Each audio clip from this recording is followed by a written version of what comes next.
인생을 살아가면서 근심 없이 살아온 날수가 과연 내 인생에 며칠이나 됐을까 한번 세어보십시오. 아마 며칠 되지 않을 것입니다. 근심 없는 인생이 없고 근심 없는 날 또한 없다라는 사실입니다. 늘 그렇게 우리는 근심하면서 이 땅을 살아가는데, 여러분, 우리의 사정을 너무나 잘 아시는 주님, 우리 형편이 그러하니까 얼마나 많은 근심에 관한 말씀을 우리에게 해 주셨겠습니까? 적어도 하루에 한 번씩은, 아니면 이틀에 한 번씩은 근심에 관련돼서 우리에게 말씀을 해 주셨을 것 같습니다. 놀라운 것은 복음서는 예수님의 말씀으로 가득 채워져 있는데, 복음서에 보면 근심에 관련한 예수님의 말씀은 딱 두 번밖에 나오지 않고 있다는 것입니다. 첫 번째는 마태복음 6장에서 무엇을 먹을까, 무엇을 마실까, 무엇을 입을까 염려하지 말아라. 공생에 막 시작하신 지 얼마 안 돼서 한 번 말씀하셨고요, 쭉 말씀하지 않으셔요. 마지막 십자가를 지시기 얼마 전에, 오늘 본문이에요. 제자들을 모아놓고 너희는 마음에 근심하지 말아라 라고 두 번째 말씀을 하십니다. 하루도 근심 없이 살 수 없는 인생임에도 근심에 대해서 두 번밖에 예수님 말씀하지 않으신 이유는 무엇일까? 아니, 우리 삶에 관심이 없으셔서 근심에 대해서는 말씀하지 않으신 걸까? 그렇지 않습니다. 횟수는 두 번밖에 되지 않지만 근심에 대해서 말씀을 하실 때에는요, 아주 단호하게 말씀하십니다. 더 이상 설명이 필요 없어요. 염려하지 말아라, 근심하지 말아라 라고 명령으로 말씀을 하십니다. 여러분, 예수님께서 근심과 염려에 대해서 말씀하실 때 이처럼 단순 명료하게, 더 나아가서 명령으로 말씀하시는 데는 분명한 이유가, 뜻이 담겨져 있음을 우리가 알게 됩니다. 어떤 이유일까? 자, 본문에서 예수님께서 말씀하시는 대상은 가룟 유다를 제외한 11명의 제자들에게 주시는 말씀입니다. 근 3년 가까이 예수님과 동거동락하면서 가르쳤고 보여주었던 예수님의 제자들입니다. 그런데 지금 제자들에게 둘러싸여 있는 형편은 근심하고 염려할 수밖에 없는 상황인 것은 사실입니다. 예수님은 공공연히 말씀하시기를 내가 이제 머지않아 십자가에서 피 흘려 죽을 거야 라고 말씀을 하십니다.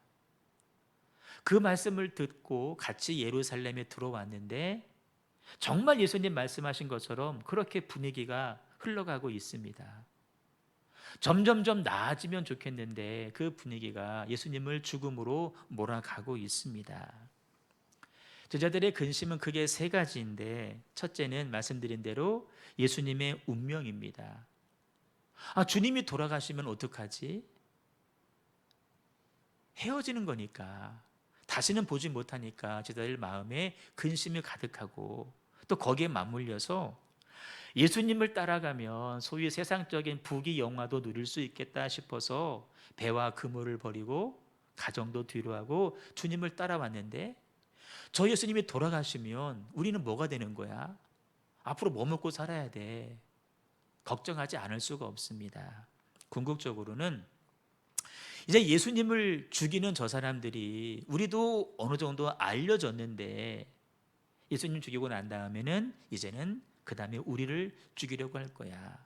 생존에 대한 공포가 그들 가운데 들어오게 되었습니다. 물론 이 밖에도 더 많은 근심의 이유가 있겠지만 적어도 우리는 이 세 가지 이유만으로, 아니 이 중에 하나만 우리 가운데 있다 할지라도 우리는 근심하고 염려할 수밖에 없습니다. 성경도 가만히 읽어보면 근심하는 그들을 나무라는 그런 분위기는 아닙니다. 근데 오늘 말씀이 우리들에게 은혜가 되고 또 말씀이 복음인 것은 그렇게 걱정 위에 걱정을 쌓아가면서 고민하는 제자들을 바라보시는 분이 계시다는 것입니다. 바로 우리의 예수님이십니다. 바라보시고 보통 우리들처럼 왜 근심하고 있어? 근심하지 마! 이렇게 나무라거나 꾸짖은 모습도 아니시고요. 아주 타이르는 것처럼 너희 근심하지 마 라고 그들의 마음을 만져주시고 있다는 것입니다. 여러분, 그냥 읽지 마시고요. 지금 나는 근심 가득합니다. 그런데 지그치 바라보시면서 근심하지 말아라 라고 말씀하시는 주님의 목소리를 한번, 주님의 모습을 한번 생각해 보십시오. 오늘 우리도 마찬가지입니다. 근심에서 벗어나 사는 사람 한 사람도 없습니다. 우리만 해도 살아온 날도 돌아보면 근심 걱정 없었던 날이 과연 며칠이나 될까 싶을 정도로 늘 근심하면서 살아가고, 하여튼 지금 예배하지만 지금도 우리는 근심하면서 예배를 드립니다. 그런 우리들에게도 주님은 동일하게 동일한 어조로 동일한 마음으로 말씀을 하시기를 마음에 근심하지 마 라고 말씀을 하셔요. 어느 사상가가 근심에 대해서 이렇게 이야기를 했습니다.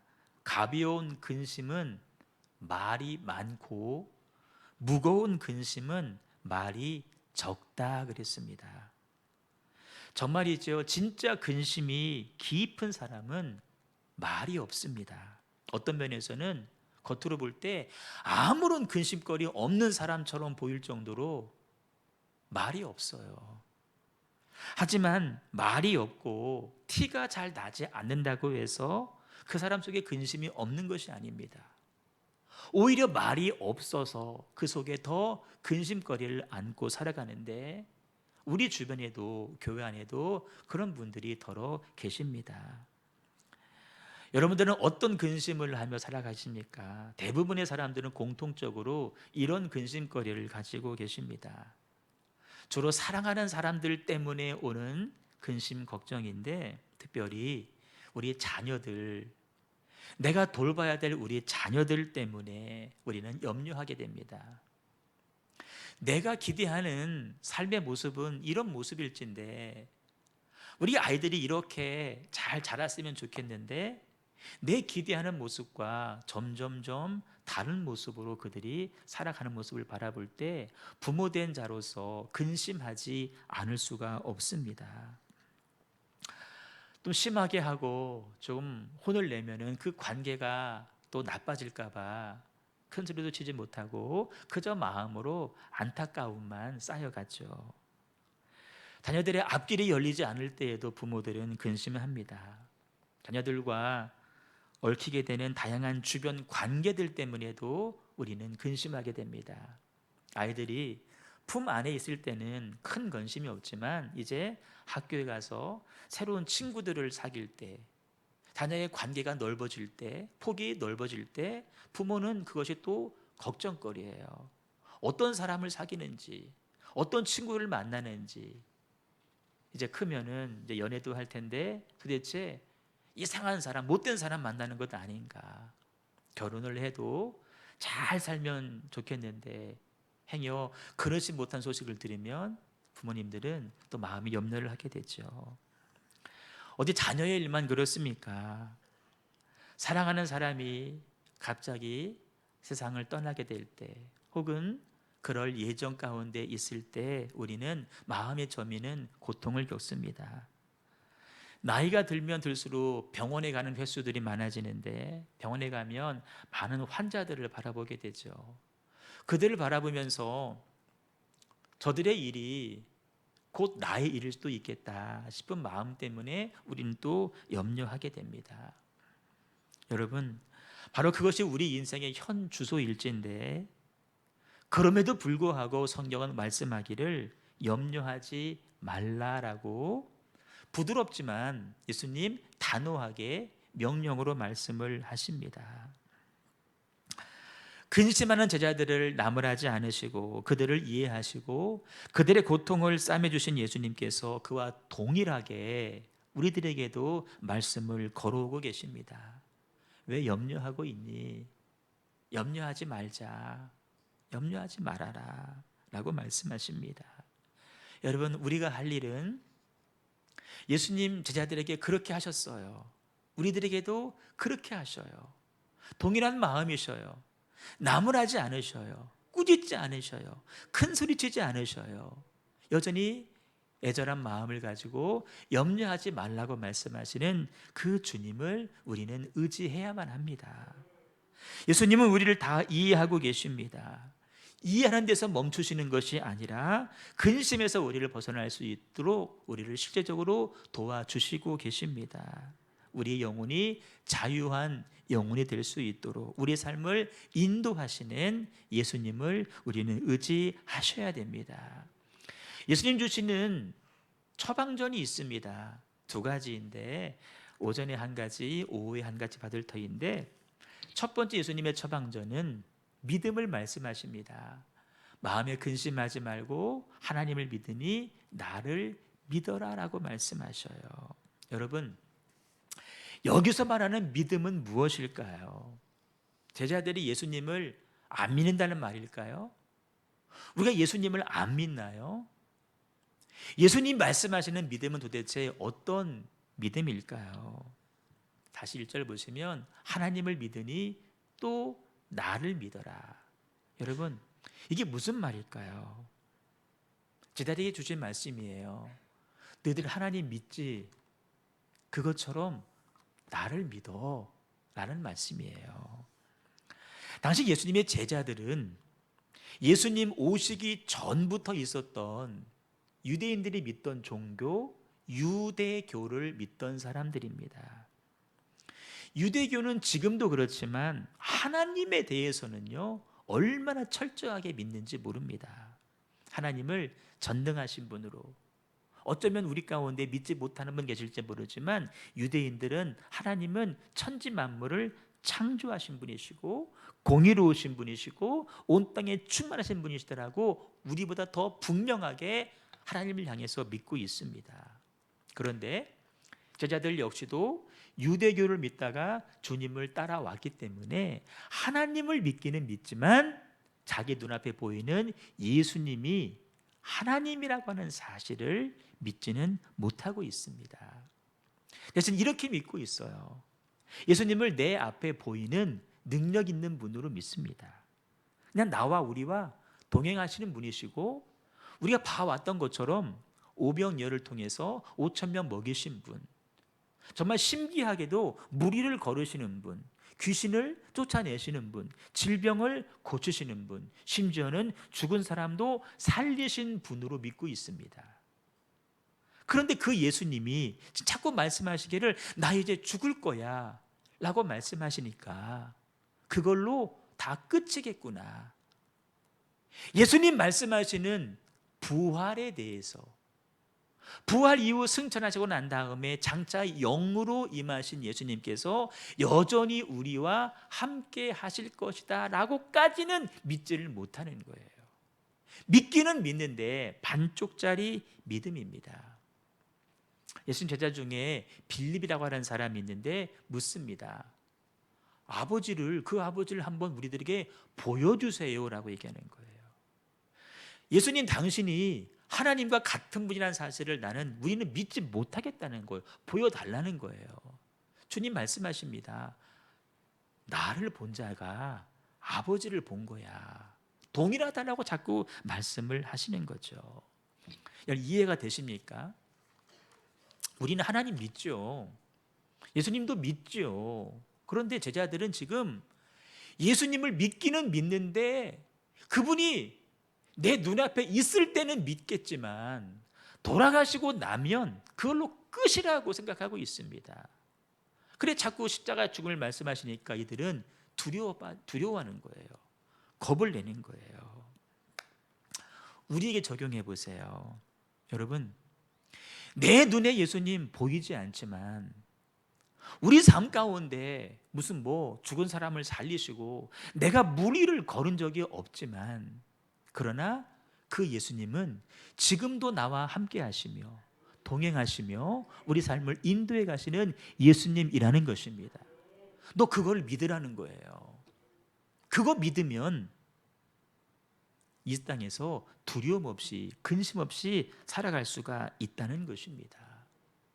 너 정말 믿냐? 여러분 스스로 물어보세요. 나는 정말 예수님을 믿는 분이냐? 아니면 그냥 들어서 알고 있는 거냐? 진짜 믿음이 있느냐?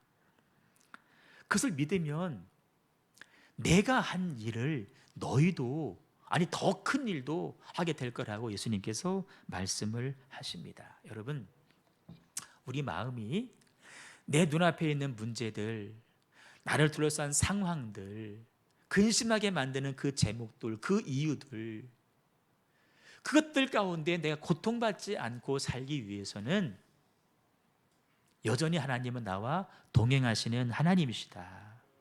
내가 잘할 때만이 아니라 내가 실패할 때에도, 넘어질 때에도, 실수할 때에도 여전히 하나님은 나와 함께 하시는 하나님이시다. 고아와 과부같이 나를 버려두시는 하나님이 아니시라.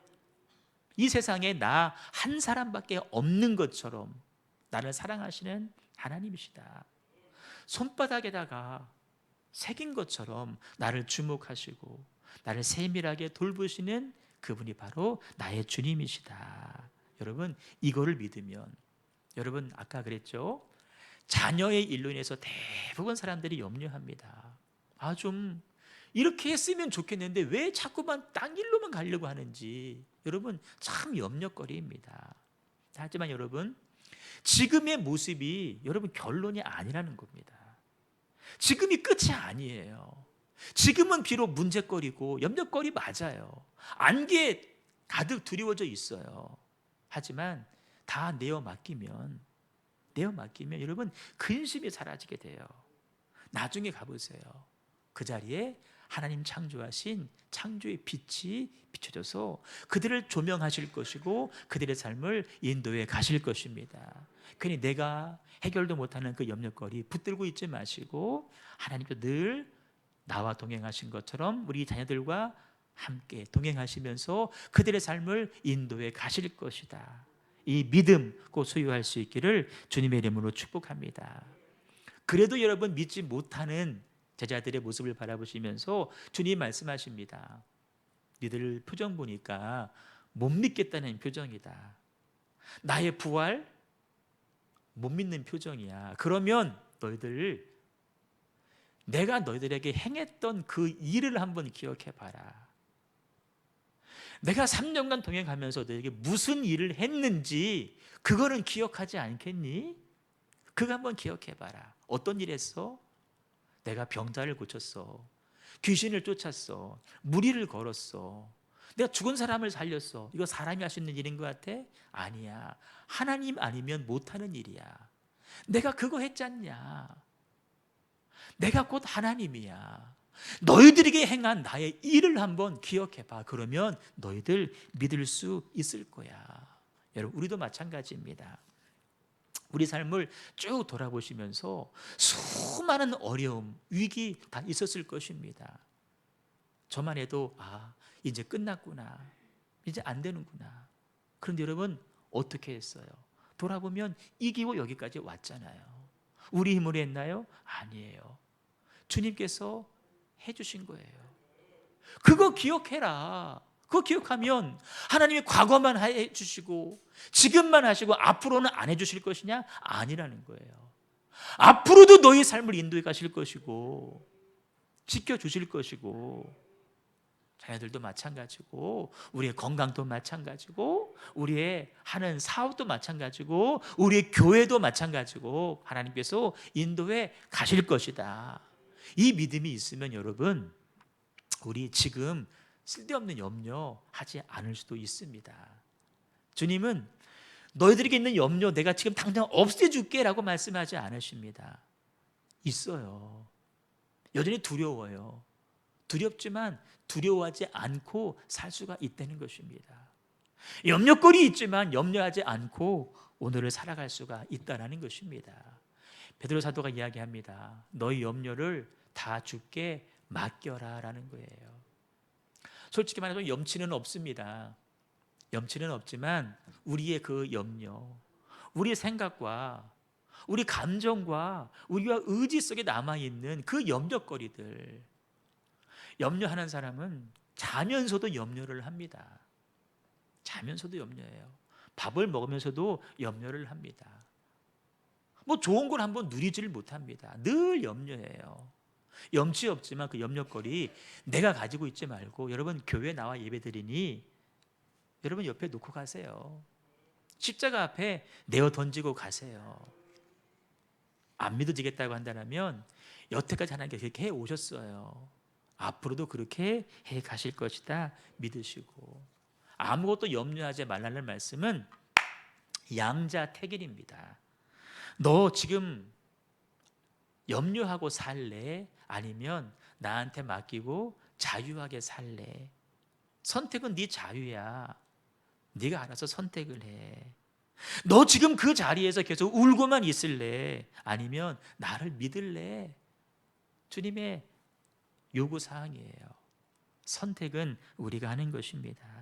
우리가 하나님을 선택할 때 근심거리는 다 겁을 먹고 떠나갈 것이고, 그 자리에 모든 권세 위에 뛰어난 예수님의 이름이 자리하여서 우리를 생명과 평안으로만 인도해 가실 줄로 믿습니다.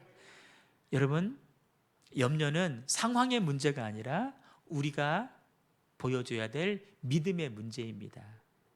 염려를 붙잡는 것이 아니라 단단하게 믿음 붙잡고 신앙 붙잡고 이 땅을 자유하게 감사하며 살아갈 수 있는 저 여러분 되시기를 주님의 이름으로 축원합니다.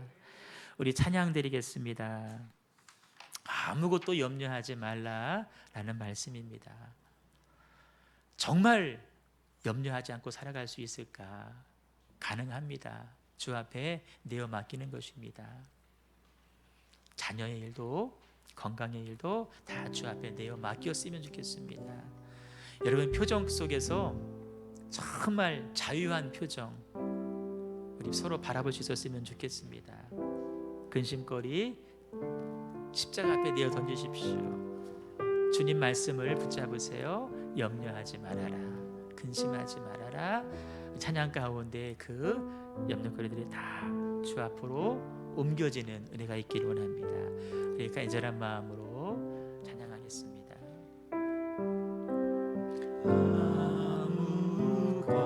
아무것도 두려워 말라. 주 나의 하나님이 지켜주시네.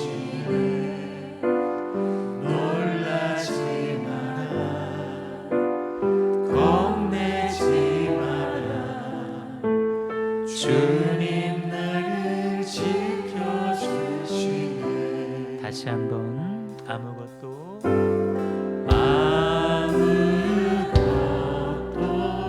두려워 말라. 주 나의 하나님이 지켜주시네. 놀라지 마라. 겁내지 마라. 주님 나를 지켜주시네.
두려움과 염려와 근심의 문제를 믿음의 문제로 이어가셔요.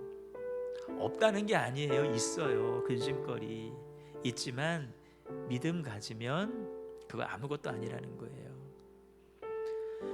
예수님 돌아가시면 그걸로 끝이 아니에요. 부활하시고 재림하시고 성령으로 우리와 함께 하셔요.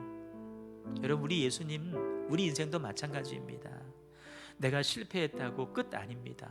넘어진다고 끝 아닙니다. 그럼에도 불구하고, 아니 그래서 더 여전히 우리와 함께 하시는 하나님이시고 우리 삶을 인도해 가시는 하나님이십니다.